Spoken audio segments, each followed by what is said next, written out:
Today, we're giving insights on the 2024 American Urological Association and the American Society for Reproductive Medicine's guideline amendment for male infertility. Welcome to Better Edge, a Northwestern Medicine podcast for physicians. I'm Melanie Cole, and joining me is Dr. Robert Brannigan. He's the Vice Chair of Clinical Urology, the Chief of Male Reproductive Medicine and Men's Health, and a Professor of Urology at Northwestern Medicine. Dr. Brannigan, it's a pleasure to have you join us today. I'd like you to start by giving us a bit of an overview of the male infertility guideline and its significance in the field of urology. Well, Melanie, first of all, let me just thank you for the invitation to join you today and to share information from this guideline, which I think will help not only urologists, but many other physician groups who help provide care for men who are not only trying to have children, but also thinking about future fertility down the road. So now I think that this guideline amendment is important. The original guideline was published in 2019 and covered literature spanning from 2000 to 2019. This amendment covers literature that was published between 2019 and the middle of 2023, so 4.5 years of data. And in that short period of time, there were a lot of new developments, and that led us to publish this update. Well, thank you for letting us know about that. So let's get into this. Give us an explanation of the amendments recently added to the guideline in 2024 and the rationale behind their inclusion. Tell us what changed. So I think a few of the big things that changed. One is a change in the indications for testing for a genetic cause of male infertility, and that specifically is Y chromosome microdeletion testing. So as many of your listeners will know, the long arm of the Y chromosome houses genes that code for sperm production. And in some men, some of those genes will be missing, and that can cause an impairment in sperm production or outright absence of sperm production. So previously, the level of sperm concentration that would be an indication to pursue Y chromosome testing was 5 million sperm per milliliter or less. And now we know from literature published since 2019 that really this testing is low yield if the concentration is above a million. So now the guideline statement has been reworked, and now we would only be ordering this testing if the sperm concentration is 1 million or less. So that's one change. We also have updated information about testing for suspected ejaculatory duct obstruction. We've added information about pursuing a non-invasive approach to clarifying this diagnosis, namely by using pelvic MRI imaging. And then finally, there's another highlight of this amendment is the opportunity or the possibility to go to the testicle to extract sperm and use this sperm in vitro fertilization for men who have elevated levels of sperm DNA fragmentation. Wow, those are some interesting amendments. So tell us a little bit about the most significant changes. As you're telling us those amendments, tell us where they fit in to practice for urologists. Yeah, so with the genetics testing, 1 to 2% of men overall have azoospermia or no sperm in the ejaculate, and an additional cohort of men have lower sperm counts. And pinpointing the cause of this azoospermia or severe oligospermia is important not only to let the patient know what the cause of their fertility issues is, but also there's an informed consent aspect to this for patients to understand if they have a certain genetic abnormality that could be passed on to offspring. So that is why I think crystallizing and clarifying the cut point for the Y chromosome microdeletion testing is important. Secondly, with imaging of the prostate gland with an MRI in the setting of suspected ejaculatory duct obstruction, it's just really important because prior approaches involved transrectal ultrasound imaging and possibly seminal vesicle aspiration, which, while it's an office-based procedure, it's invasive and has certain inherent risks associated with it, including a risk of infection. And now we know that pelvic MRI imaging is easy, it's non-invasive, and quite honestly gives really invaluable anatomical information that can help guide care very, very effectively in the setting of suspected ejaculatory duct obstruction. And then this idea of going to the testicle for sperm in men who have elevated sperm DNA fragmentation, This is an important concept. I think the literature in this area has crystallized recently, and it seems that as sperm transit or make their way through the epididymis and the vas deferens, that journey carries with it a risk of increasing oxidative stress for the sperm, hence sperm DNA damage. And we know that that can affect fertility and reproductive outcomes for men and their partners. So that's why these amendments are important. There's a lot here, and it's just very important, I think, for urologists and others helping to provide care for, counsel men with reproductive issues to know what the state of the art is, to provide the best level of evidence to our patients as they're making decisions. Well, there is a lot, and we're going to be discussing as much as we can get through today. But if you were to say how this amendment enhances the ability of urologists to provide that optimal care for infertile males, take us from bench to bedside. What's your favorite part about it? No, I think my favorite part is just providing increased clarity for urologists. And a lot of this gets to the level of evidence that is assigned to each statement within the guidelines. So, not every guideline statement is black and white. There are certain levels of evidence in the literature that are used to support making a statement in the guidelines. And I think with this update to the guidelines, with this amendment, I think there's just greater clarity with the strength of recommendation of every statement based on the increase in literature and increase in evidence that's been published since the prior version. So I guess at the end of the day, what I'm trying to say is that there's more evidence for clinicians to more confidently counsel their patients about how to handle their fertility, how to go through a workup, and what treatment steps to pursue. Greater confidence there for the clinicians and patients. Well, that makes a lot of sense, Dr. Brannigan. So now can you elaborate on the updates involving the use of imaging modalities? You mentioned a little bit about MRI and pelvic MRI when evaluating patients. Give us some of the implications of those updates. Yeah, so I think on one hand, when it comes to imaging, what we want to get away from is routine imaging with either ultrasound or MRI for all patients coming through the door who have infertility, even if they have azoospermia. We know that the yield on this, on indiscriminate imaging, is really low, and in fact can adversely affect patient outcomes. Sometimes incidental lesions are picked up with this imaging that may not be malignant, but may be there nonetheless. It may cause a patient to have to go through a series of additional steps or even procedures to figure out the diagnosis.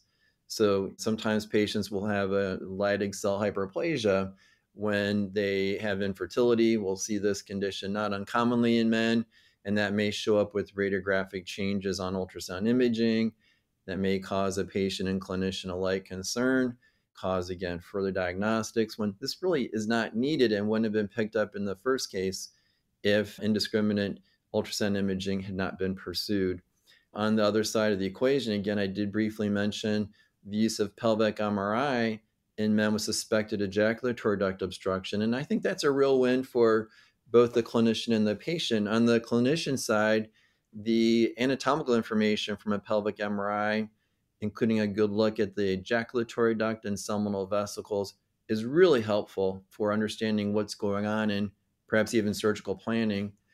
And for the patient, it's a big win because it's non-invasive. Again, a transrectal ultrasound and possible needle aspiration of the seminal vesicles, all that is invasive and has with it associated risks, including the risk of infection. Well, then let's break down some of these updates made to the recommendations. Tell us a little bit about the update made to the recommendation on evaluating azoospermic patients and how that impacts the diagnostic process. So, the evaluation of azoospermic males has really evolved over the years. When I was in training, it was the standard to take the patient to the OR or to a procedure room when the diagnosis of azoospermia came back and do a biopsy. And the biopsy would tell us if it was an obstructive phenomenon or if the patient had non obstructive azoospermia.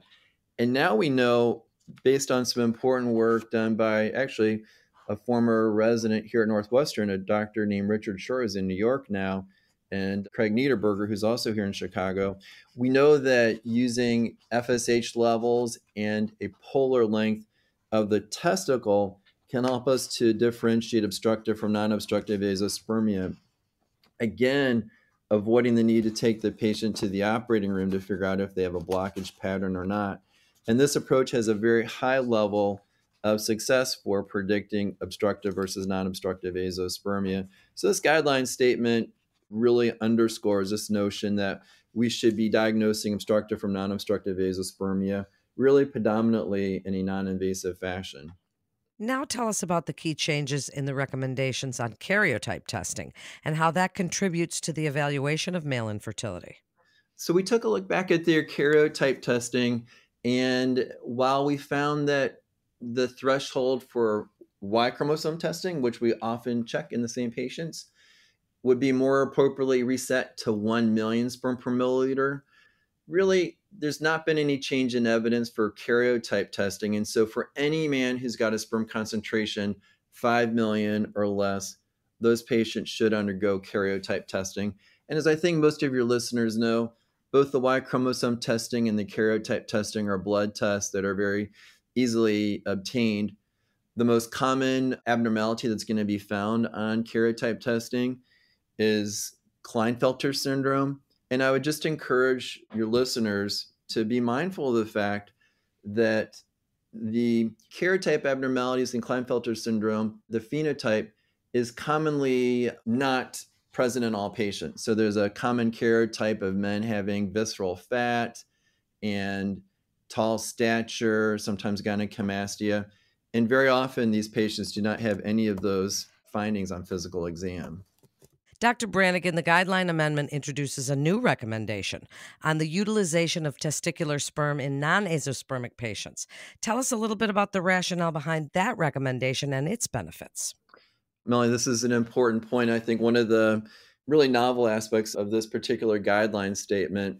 So, we know that when men have elevated sperm DNA damage levels, elevated what we call DNA fragmentation indices, this can, in many men, lead to impairment in fertility, either with efforts to conceive at home, and it can even affect results with IUI or in vitro fertilization.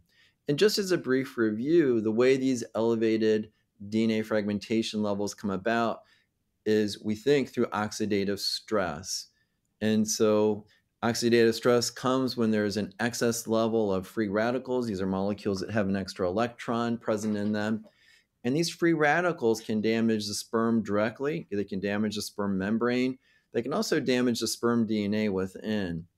And so what we found is, in taking a good look back at the literature, we found that since the time of the publication of the original guidelines, there's really been novel and well-grounded evidence that testicular sperm can provide enhanced outcomes over ejaculated sperm for men who have elevated levels of sperm DNA damage or elevated levels of DNA fragmentation.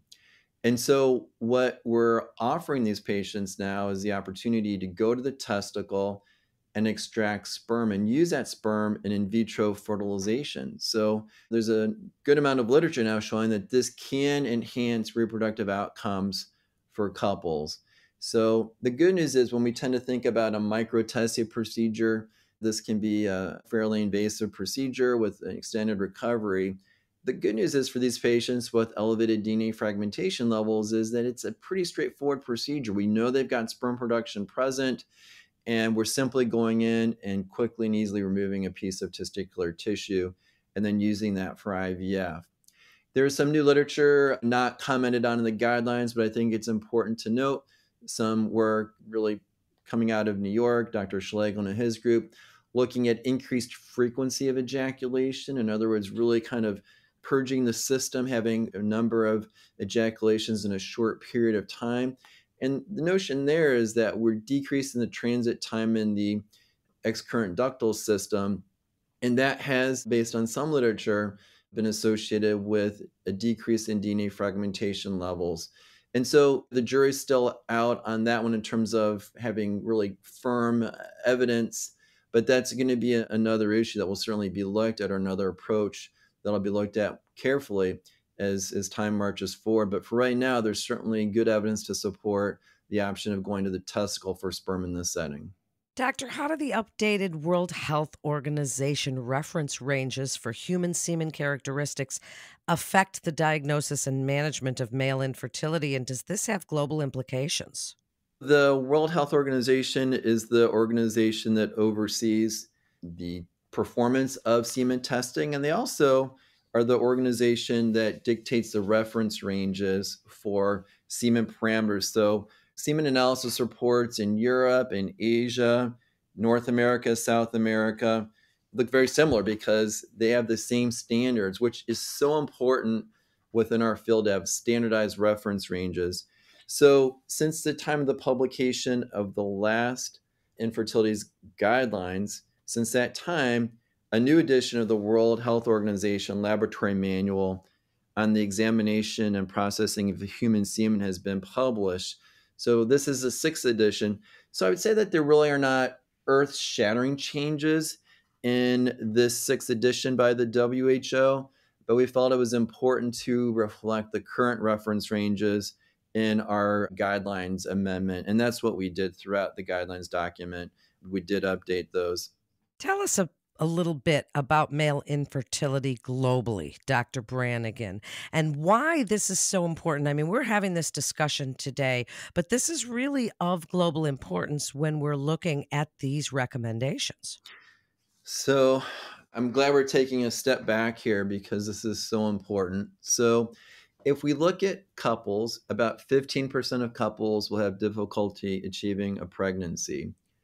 And I'm sure many of your listeners, those who may not be taking care of reproductive patients directly, will know someone in their personal lives who either are or have grappled with this issue.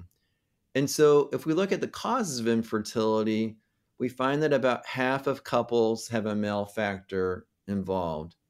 Unfortunately, historically, and even to this day, the onus for the evaluation and treatment throughout the world has really fallen on the female partner. And there are a lot of reasons for that.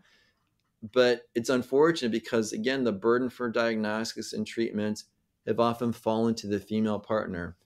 What I think is so important about these guidelines is that they point out how many opportunities there are in the male partner to treat him and very often improve or correct his fertility. Why is that important? Well, very often improving the male partner situation may reduce the level of invasiveness in either testing or treatments that the female partner needs to go through. So, for example, if we can take a man who's got very low sperm counts and say, correct a varicocele or medically optimize him and get enough improvement in his sperm numbers, then maybe they're going to be eligible for insemination, which is a lot less invasive than IVF. Or maybe they'll even be eligible or have greater success with conception by natural means. So again, I think that the idea that the male partner is a true partner in reproductive efforts just cannot be stressed enough. There's one other important point about these guidelines and about male infertility overall, and that's this. The male infertility might be the only sign or symptom in a patient who has more substantial underlying medical issues that are causing that male infertility. We see so many patients who come through with a variety of underlying genetic issues, anatomical issues, behavior or lifestyle issues, hormonal imbalances, or even cancer, where the infertility is the sole sign or symptom at the time of evaluation. Sometimes we do diagnose cancer in these patients. So the idea is that fertility could be a window into a man's health or a barometer for his overall health. And so there's an abundance of literature supporting this. And that's why it's not good enough for the wife's OB-GYN doctor to give the patient a cup and say, your evaluation is going to be semen analysis. And if there's any sperm at all, we're good. We can use it for IVF. That is completely inadequate. The patient needs to be treated like a patient and undergo full history, physical exam, hormone testing, and semen testing. And only then will we have a comprehensive look at the male partner and have the chance to see if there's any underlying medical issues causing their male infertility. As long as we're jumping back a bit and head back to our medical terminology days, Dr. Brannigan, the amendment includes a new table defining common terms in semen analysis. How does this table aid healthcare providers in interpreting and communicating semen analysis results effectively? A lot of this is common sense and just trying to standardize the language of the guidelines document with the published literature and trying to be inclusive with language with our medical literature, not excluding folks. So sometimes I think we as clinicians trip over ourselves and stumble to find the right words. I won't go through the full table, but I think that the point is that the terminology needs to accurately reflect what's going on medically, and it needs to be inclusive, and it needs to be consistent across the literature, especially as we're communicating our recommendations to patients. So that's why we included this table in the guidelines document. It's not commonly done, but we felt that given the heterogeneity of terminology and phrases used in our field to describe various conditions, consolidating everything and using the state of the art terms is really important. Dr. Brannigan, you worked on this with other team members from other hospitals, yes? Yes, this amendment, there was actually one other urologist. It was a relatively small panel. So the way that these amendments are done is it's a more focused group, I think, in order to enable us to be nimble. So the other physician that was involved is Corey Tanricut, and she works for a group called Shady Grove. They're a fertility group that is really has offices across the country. And so she was my partner or colleague in this. And other associates or colleagues included Senate Kim and Aaron Kirkby with the American Urological Association, and then also colleagues from a group called ECRI. And ECRI is a group, stands for ECRI, stands for the Evidence Based Practice Center Team or the Emergency Care Research Institute. And they're a group that helps to perform the PubMed search and gathering all the data that we use to publish the guideline statement. So those were the folks involved. And of course, it's important to point out that this amendment builds on the work of the original guidelines panel that was led by Dr. Schlegel and other colleagues back when that was initially published. One thing I think we've learned over the years is that male infertility is said to provide insights into male general health. How do you feel, in your opinion, these guidelines can contribute to improving men's general health beyond reproductive potential? This is so important, Melanie. Again, while female partners, I think very many women routinely go to their OB/GYN doctor annually. It's just something that they do. I think culturally, very often we see males just don't have a doctor. They don't have a primary care doctor, and they're not seeing a physician unless very often they really have substantial issues going on. And so for the male coming in for a fertility workup, this might be their only touch point with a physician. That's why it's so important for us as urologists taking care of these patients to really do a thoughtful workup. And that includes listening to their concerns, their complaints, doing a good physical examination on them, and of course, doing the hormone and semen testing and not stopping there. If something is off or abnormal, we need to follow up. So, for example, the guidelines state that if a patient has low testosterone, you're going to want to consider going the next step and ordering an LH level.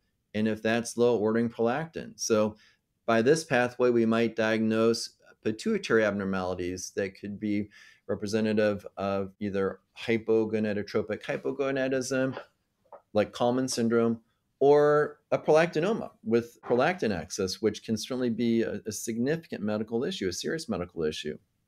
And so I think the point is that do the fertility workup, but we need to be doctors as well and keep in mind, A, that these patients very often are not seeing doctors often, and this exam and this patient encounter may be the only one that they have for years. And B, recognize again that fertility may just be the tip of the iceberg medically for these folks. What a great point that you made about men not really going into their doctors. So, this is a reason that they go in as the couple is trying to reproduce. And so, this could be the start of something or clinical findings. I mean, it is such an important point that you make. In what ways, Dr. Brannigan, do these guidelines promote the evidence based care? As we just said, that is not subjective really, but men getting in, getting their overall health checked. But here, this is evidence based care you're talking about in these amendments, ensuring the best possible outcomes for infertile males. So, how do you feel that these will tie all together? It is so important when you say there, Melanie, and you put the emphasis on evidence-based guidelines. And people talk about medicine as being part science, part art, and that's true. But I worry clinically when people treat it more like an art than a science and kind of wing it. And when we find that the approach to patient care is not rooted in evidence, very often things are missed.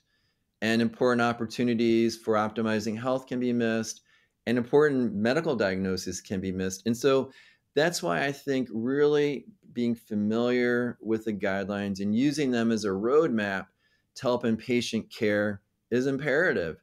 And I think the guidelines are important. This is not a black and white issue. These guideline statements, this guideline document is not a black and white document. Of course, there's room for judgment and for the physician to discern his patient situation and how a particular statement might pertain to it. But I think that guidelines are really a relief for physicians. Again, getting back to what I said earlier, providing solid ground for a physician to look at his patient or her patient or their patient and realize A, what's going on, and B, providing a very logical step forward that's grounded in evidence. And we want to be confident as physicians that we're steering our patients correctly. And there's a lot of painstaking work that goes into putting together a guidelines document like this. And that work is looking at the worldwide literature, discerning what is good evidence or what is strong evidence, and then formulating these recommendations from that. And that, as you mentioned earlier, what about the bedside? That goes right to the bedside, and that steers the direction of treatment for a particular patient. There's no question that I think since this original guidelines document was published about 5 years ago, we're seeing an enhancement in patient care because physicians are not struggling with the basics of how to approach their patients. There's a very clear roadmap, and that provides consistent high level care for patients, not only here in the United States, but around the world. Globally, people look at and use these guidelines. I got a message from a colleague in Brazil last week and a colleague in Australia the week before last just about these guidelines and how grateful they were to have them as a reference point. That's very cool to hear. And I think one of the most important points that we can make today in this podcast, as you're talking about them being guidelines, and as you say, they can take these guidelines and it really helps to standardize that assessment and that care. So, how can healthcare providers use these, implement these guidelines into their practices for optimization of evaluation and management of male infertility? Tell them how they can take these guidelines and put them into practice. I think right off the bat, when we're looking at applying these guidelines or where does the rubber hit the road, I think certainly the very first part of the guidelines document, just talking about the assessment. It used to be that we would wait until the female partner had been worked up and maybe that the couple had been trying for a period of time before we would do the workup on the male.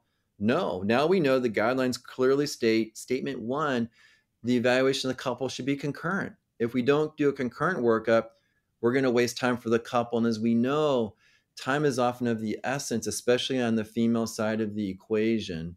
So that is just statement number one. I think the rest of the statements that follow, the other 50 plus statements that follow in the guidelines, really help to provide that kind of clarity. Also, I think another statement to point out or to counsel the patient on is that when a patient does have abnormal semen testing, we need to let the patient know there may be other things going on. That's statement number 5, and that we need to take a more close look at the patient to see if there's an underlying medical issue or condition causing the impaired sperm production. I think very often guys just want to get in and get out, do a semen test and bolt and not follow up. But we need to plainly tell them, look, there may be more going on causing the low sperm production. So bear with me. This workup is not going to be painstaking, but I need to approach you as a patient like I would with any other condition. What are some future directions or areas of research that the male infertility guideline amendments aim to address? As you would give us a blueprint and look forward to the future, and you mentioned urologists all over the world. What do you think are some of the most important points that this aims to hit at, but also that you would like to see happen?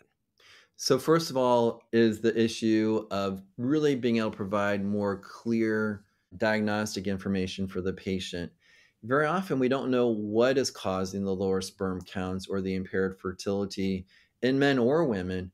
We suspect for many patients with quote unquote unknown infertility, unknown cause of infertility, that there's probably an underlying genetic root cause.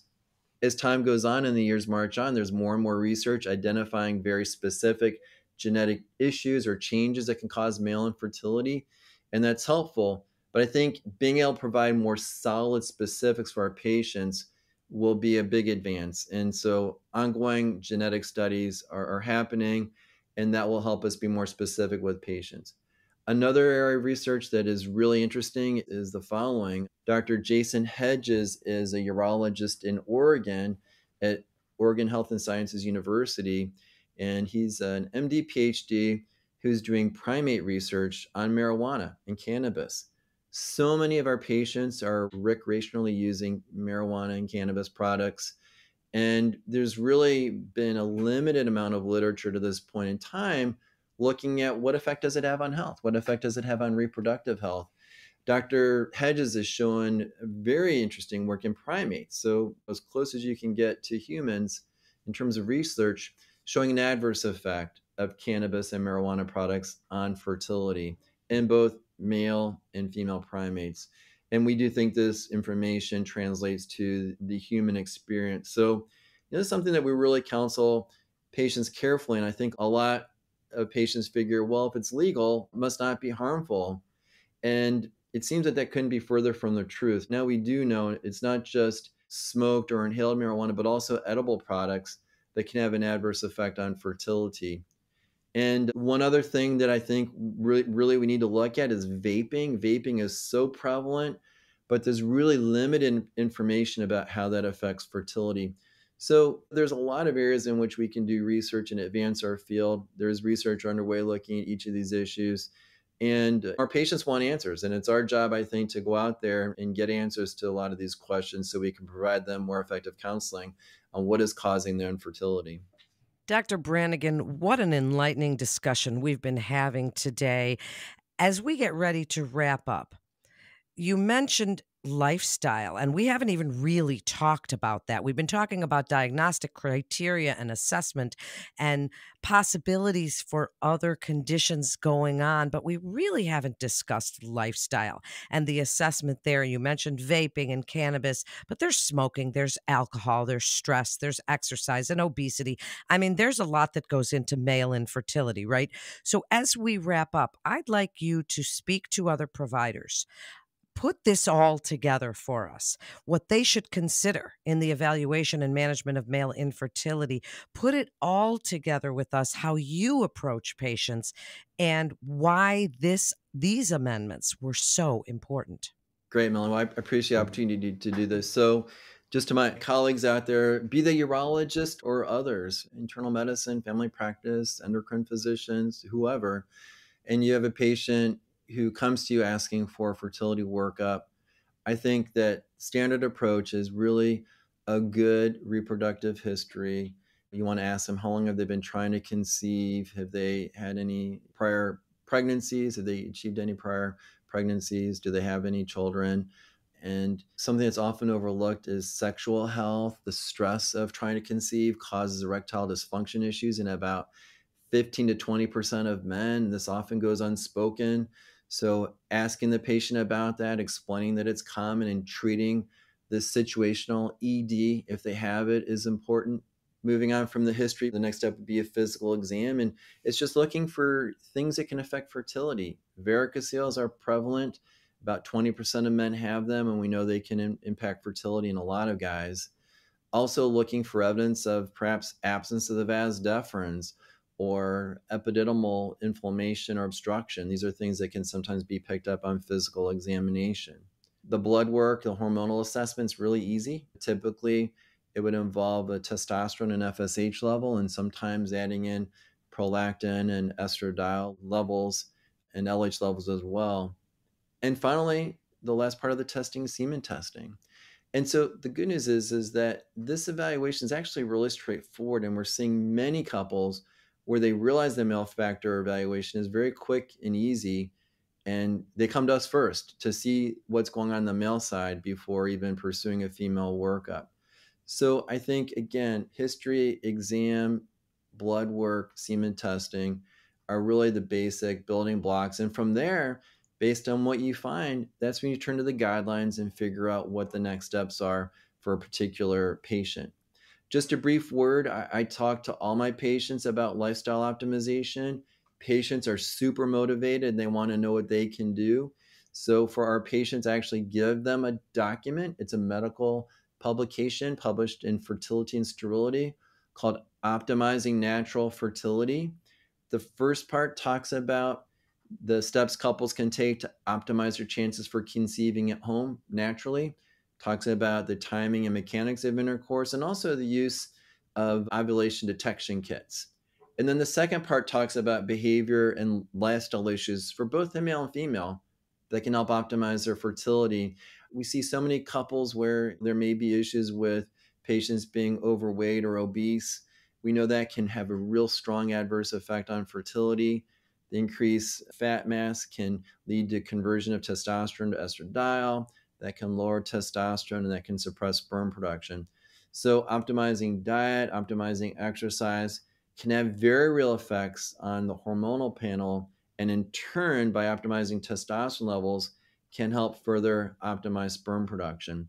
So we know that these hormonal effects through increased diet and exercise are very real. These have been pointed out in the testosterone deficiency guidelines and other guidelines documents. So taking a few minutes at the end of the visit and providing the patient with that encouragement to take control and optimize lifestyle can also have a real positive benefit for them.